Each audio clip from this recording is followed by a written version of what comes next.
Let me speak a little bit today about how to take courage with us to our God-inspired future. First of all, I want to remind us today that we can create a God-inspired future, a future more and better than our present. The future is in you now. The future is in you now. Most of us have an awareness of the future that is in us. We have moments when we catch our breath in wonder as we briefly glimpse possibilities vastly preferred over our past and present. We intuit something great and grand and from God percolating. I like that word, percolating, just beneath the surface of our lives. We can become fully awake to this future. We can bring this future from the nebulous realm of the subconscious into the world of the conscious. We can partner with God to create the tomorrow that He's dreamed for us, the future that we were made for. We can create our God-inspired futures. Now, God-inspired futures are futures that are better, best, preferred. But God doesn't force these futures on us. He allows us to choose whether or not to actualize them. We can cooperate with Him in the continuing act of creating the life and world that He envisioned. And we can, each of us can, experience more and more of the life that He planned for us before terrible human choices messed everything up in this world. I desperately want this preferred future, this future that God planned for us and those that we love. And I'm not only referring to future generations, opportunities that only our children or even their children will be able to experience. I'm talking about imminent futures, eventualities that we can all witness sooner rather than later. Now, in order for us to create this future, it's going to take courage. And I want to talk about that. I have been thinking this past week about the Wright brothers, Wilbur and Orville Wright, who created the airplane. And I've been thinking about how that they moved from ideation, from a dream, from a possible future to something that was real and lived. And the fact is that for centuries, brilliant minds like Leonardo da Vinci imagined the possibilities of human flight.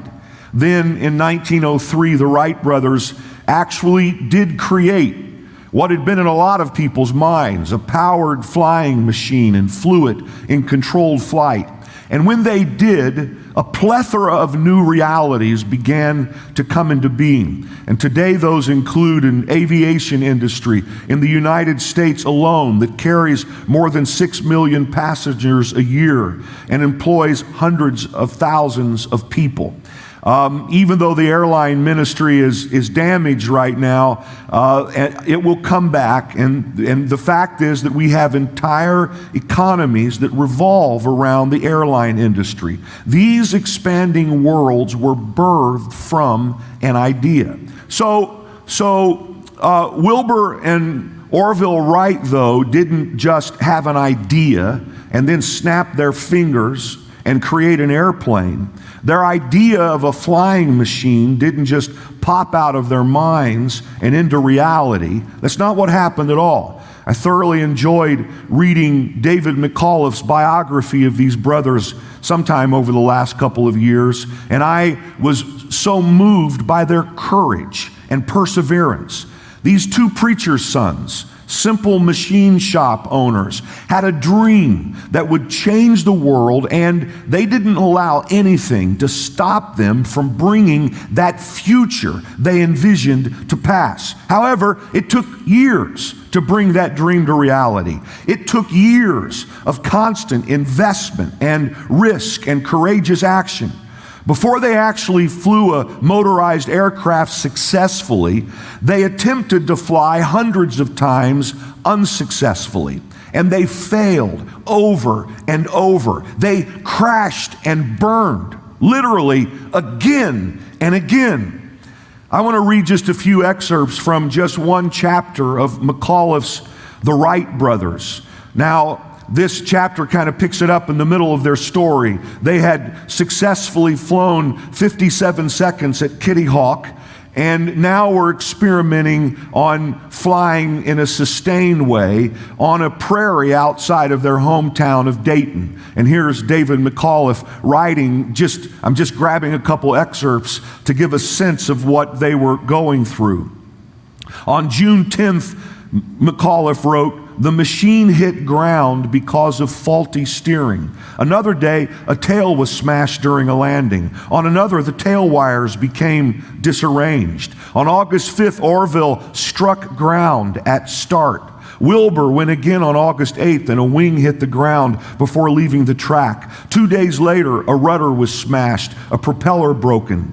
There was nothing spectacular about these many trials," remembered a high school science teacher who was lending the brothers a hand with all of this. This teacher wrote, "Their patient perseverance, their calm faith in ultimate success, their mutual consideration of each other might have been considered phenomenal in any but men who were well born and well reared. These flights or spurts at flying they always made in turn, and after every trial, the two inventors, quite apart, held long and confidential consultation with always some new gain. They were getting nearer and nearer the moment when sustained flight would be made, just a little bit more." McAuliffe goes on, "Few took any interest in the matter or in the two brothers who were to become Dayton's greatest heroes ever. They were also putting their lives at risk as well they knew. On a flight on August 24th, hit by a sudden gust of wind, Orville smashed into the ground at 30 miles an hour, and though he suffered no broken bones, was so badly shaken and bruised, he was unable to fly for another month.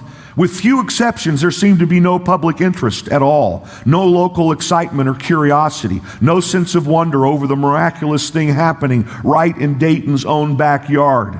Nor did anyone seem to appreciate the kind of minds, not to say the extraordinary skill and courage needed to succeed at so daring a venture. In 5 months, the brothers were to make no less than 50 test flights at Huffman Prairie, and Charlie Taylor, ever on hand in case of motor trouble, would say that every time he watched either of them head down the starting track, he had the awful feeling he might never again see him alive. To Wilbur and Orville, it seemed fear was a stranger." Now, I know that was a long reading, but I hope that you get the picture of these guys who changed the world, beginning with an idea that had already existed, but now was in their minds. This future that was in them was created not by some miraculous action, but by getting up every day and courageously facing danger and persevering through trial and difficulty in order to actually bring this future to pass. See, it amazes me how many times they failed, how many times they crashed and suffered injury and loss, but they kept getting up and kept getting better and kept trying to fly. I think it's safe to say that they kept their courage in spite of apparent failure. Now, part of what I want to say today is that there will be crashes and burns on our journey to our preferred futures. And if we're going to get there, if we're going to get to the future that is in us, we're going to have to keep our courage. Remember, courage is not the absence of fear.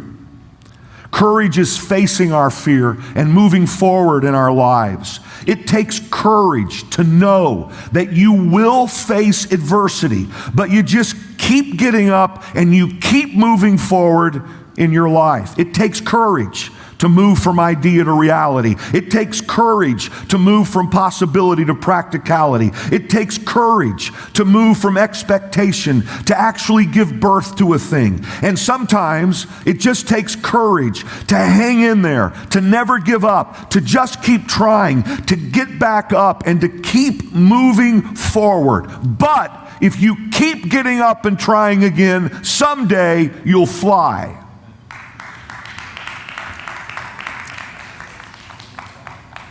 I actually got applause from a live audience. It's just going to take me a moment.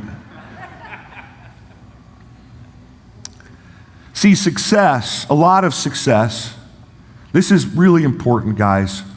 A lot of success is just getting up every day and moving forward. I offer a definition of success in my book, Live 10. Here it is. Success is the process of accomplishing those things for which we were destined in a way that honors God, loves people, and brings joy. Success is a process. Success is not necessarily a destination. It's a constant movement toward our God-dreamed future. The nature of success is 3 steps forward and 2 steps back. 1 step forward and 1 step back. 5 steps forward, 2 steps back. I know that's a lot of forwards and backs. But if you do the math, that's cumulatively 4 steps forward. And in my book, that's called success. Just keep moving forward. The 3-step forward, 2-step back nature of success is why it takes courage to be successful. We will face difficulty and challenge, but we just have to keep moving forward. As Angela Duckworth of the University of Pennsylvania has argued, people who succeed tend to find one goal in the distant future and then chase it through thick and thin. It's the Wright brothers. How many times did you crash before you flew? Hundreds. But you just keep getting up and moving towards the God-given dream that's in you. Now, I say all of this to lead us back to our discussion about how the Apostle Paul took courage with him to his God-dream future. The Apostle Paul, as we've talked about in recent weeks, had to take courage with him to his God-dream future, and so do we. Now, in case you haven't been tracking with us in recent weeks, the Apostle Paul was arrested in Jerusalem, and it appeared that his ministry and perhaps even his life was over. But in the midst of this terrible ordeal, Acts chapter 23, verse 11 tells us, the Lord stood near Paul and said, "Take courage.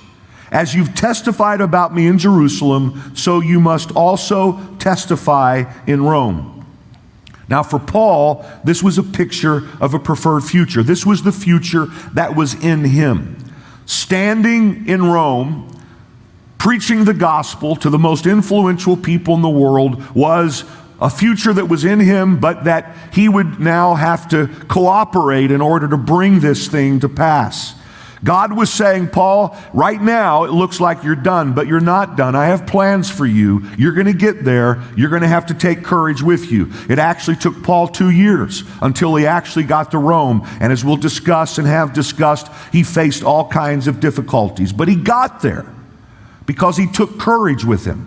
Now, I've extrapolated 5 principles from I've taken 5 principles from Paul's journey to Rome to help us see how to take courage with us. And over the last couple of weeks in our wonderful outdoor celebrations, I've presented 2 of these 5 principles. The first one, step 1, is to see where you're going, have a picture of this preferred future in your mind. Secondly, the second step is to starve your enemies. You're going to have enemies. We have to follow the words of Jesus counterintuitively to starve our enemies. I'm not going to go back into that today. Today, with all that I've already said, hopefully in your minds, I want to relatively quickly, offer steps 3 and 4. Now, one benefit of being inside today is that I've shortened my preaching time outside because of the sun. You know, I'm concerned about everybody sitting in the hot sun.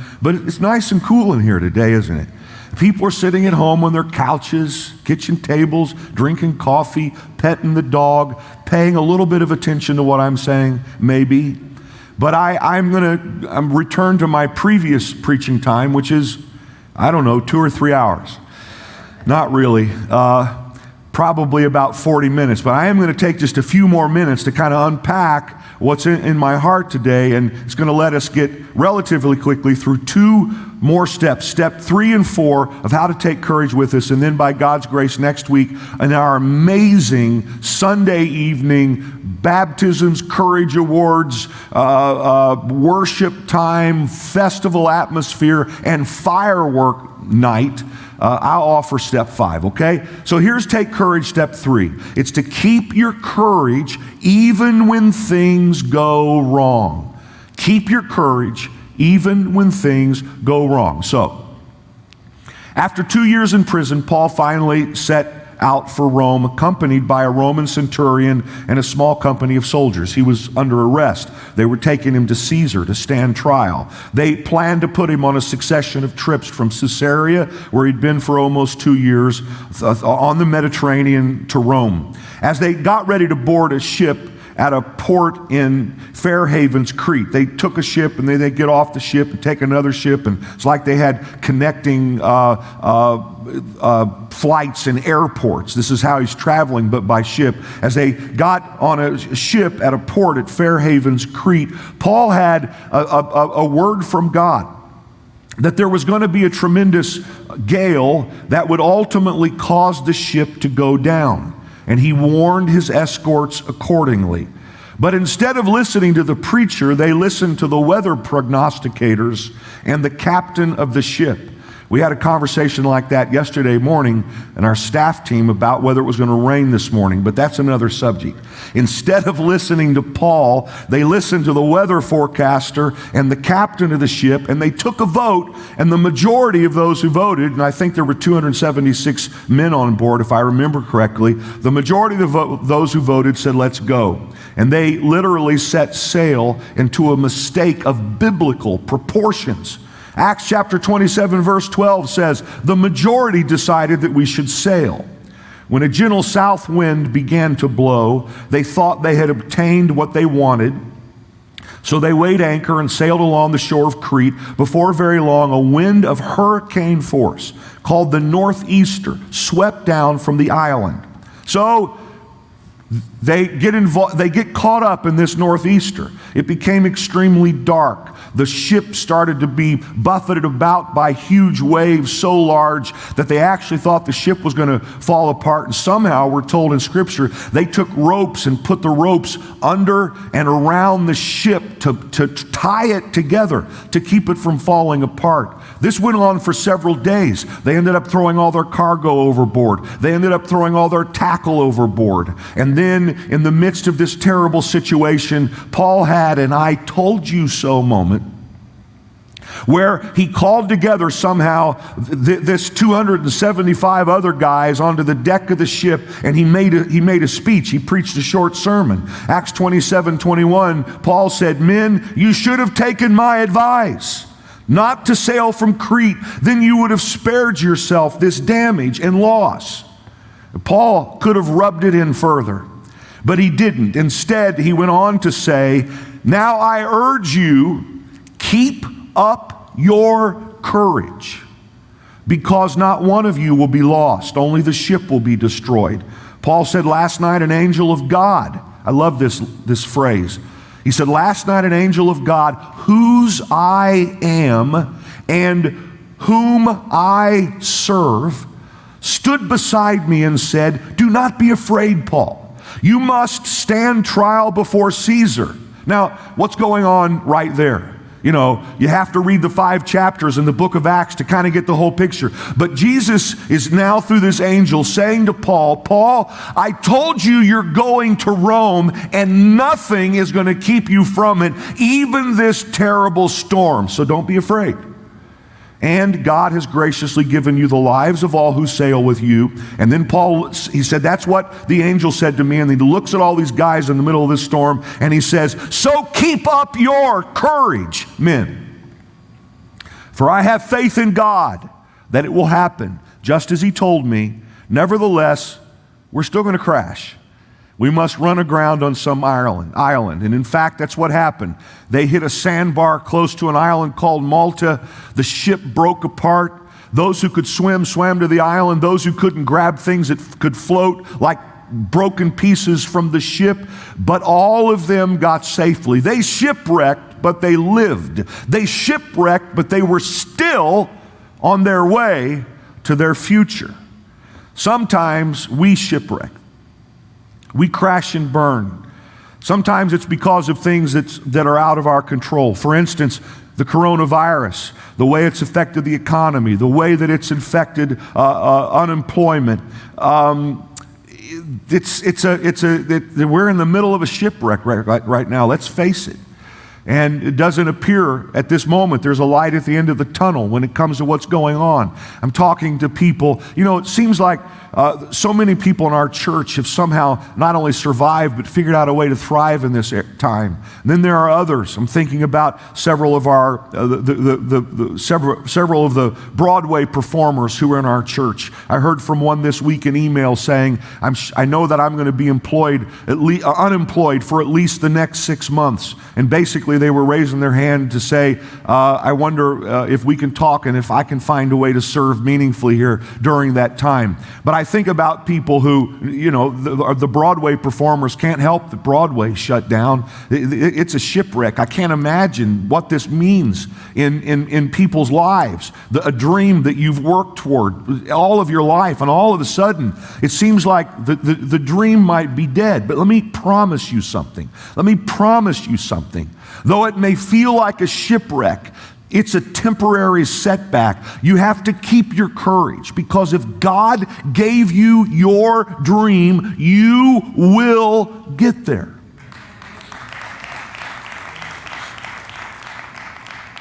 And then sometimes we shipwreck because of our own decisions, mistakes that we make. We're like the men who didn't listen to Paul. You know, Paul told them it was going to happen, and they went anyway, and what he said would happen, but God showed up in his grace and still saved them from the worst possible result from their mistake. But the fact is, sometimes we're like the men who didn't listen to Paul. We crash and burn because we don't listen to God or the people he sends to protect us, or the gut instinct that warns us on some level of impending disaster. Some of our messes are just repercussions of dumb human mistakes, even on the way to our God-inspired future. At some juncture, we make a decision that propels us into the harrowing winds of confusion and controversy and consternation. We try to put an anchor down, to stop the leaking, to salvage the situation, but we end up hanging on to a splintered board from our shattered situation. Just try to keep from drowning. We find ourselves exhausted, and we just have enough energy to get to the next place, to lick our wounds, to assess the damage, and hopefully to start making plans about how to get to our destination. Listen, if you're on one of those shipwreck detours that cause you to feel as though you deserve to go down, if you're grasping onto pieces of wood in the middle of a raging ocean, if you're desperately swimming or treading water trying to find a dry place, listen to the voice of God saying, keep your courage.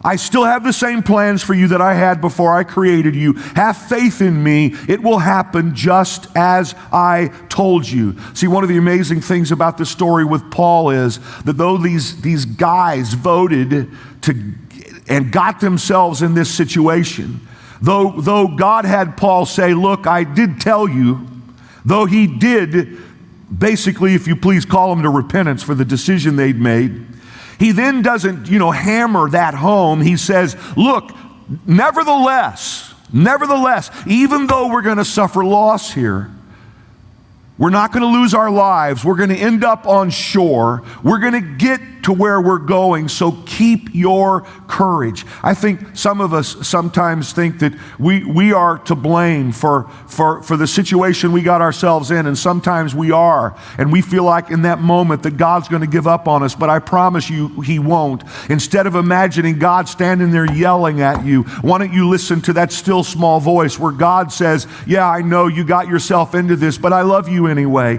My grace is sufficient for you. You're going to find power in your weakness. You're going to recover from this. And I'm still going to help you get where I promised you would go. You just have to get back up. And you just have to keep moving forward. Now, I believe that the basis of courage is really found in Paul's words. I already read them, where he says to those guys on that ship in the middle of the storm, he said, the God whose I am and whom I serve sent an angel. Last night an angel of the Lord, to whom I belong and whom I serve, stood beside me. So keep up your courage, men. I just love that. You know what? When you know at the core of your being whose you are, when you know that. See, we don't have God, God has us. And I have courage because of whose I am.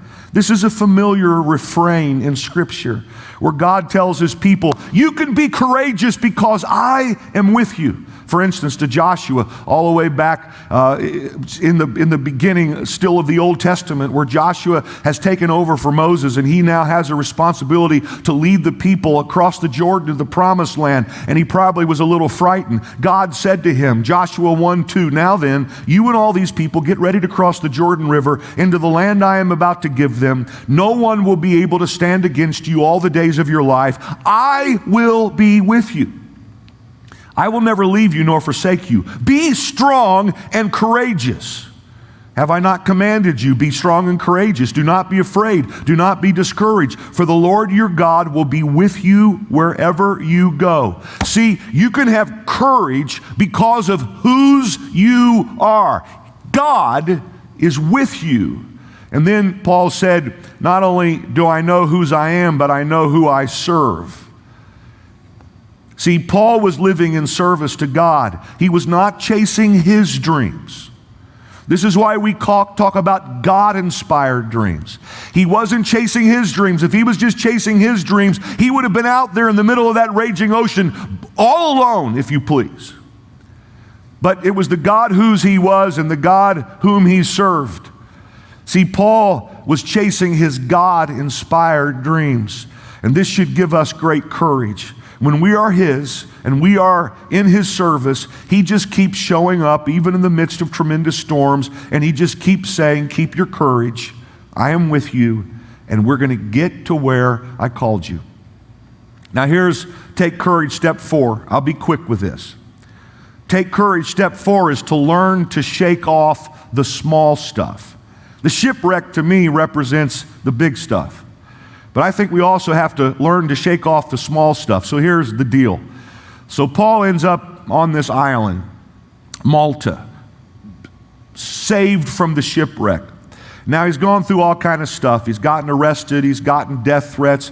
He's been sitting in jail for years without a proper trial. Now shipwrecked. He washes up on this island called Malta. He and the rest of his wet and weary shipmates were welcomed warmly by the local people. A beautiful story of hospitality. Not time to talk about it now. Somebody began to start a bonfire to warm these guys in their condition. And Paul got involved, and he gathered a pile of brush to help kindle the flames. And evidently when the fire started, Paul's putting some kindling on the fire, and a snake comes out of the kindling and sank its poisonous fangs in Paul's hand. It's like, Paul's standing there now, wet, exhausted, coming through this storm, and now he's got a snake hanging off his hand. It's like, what else could go wrong? You guys ever have days like that? It's like, what else could go wrong? Acts 28, when the islanders saw the snake hanging from his hand, they said to each other, this man must be a murderer, for though he escaped from the sea, justice has not allowed him to live. But Paul shook the snake off. I love it. Paul shook the snake off into the fire and suffered no ill effects. The people expected him to swell up or suddenly fall dead, but after waiting a long time and seeing nothing unusual happen to him, they changed their minds and said he was a god. So here Paul is, standing there, trying to steady himself and recover from the latest near tragedy, and this snake comes up and bites him on the hand, and Paul simply, if I had a room full of people, I'd ask everybody to say it after me. He shook it off. I guess you guys can say it. What did Paul do? He just shook it off. I hate being bitten by snakes.